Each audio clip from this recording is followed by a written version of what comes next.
Welcome to the Slop Temple. We pray this video helps.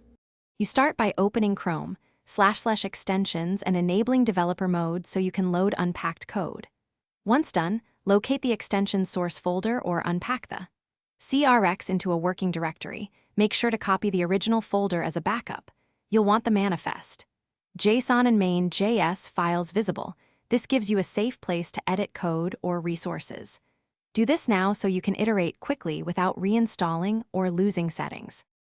You next edit the files directly in your code editor. Change manifest JSON permissions or icons, update JS logic, and adjust CSS or HTML. While you work, keep Chrome's extension page open and use load unpack to point at the folder. That reloads changes quickly. Make sure to increment the versions string in manifest JSON so Chrome recognizes updates and watch the console for errors. This step lets you iterate and immediately observe functional or UI changes in the browser.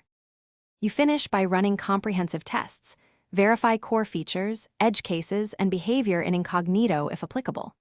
Once satisfied, pack the extension or prepare an updated package for publishing. Keep the backup until the new version is stable. If something goes wrong, open DevTools and the extension's background console, inspect manifest errors, and confirm permission scopes. These catch most issues. Finally, make small fixes, reload the unpacked version, and repeat tests until everything is stable before publishing.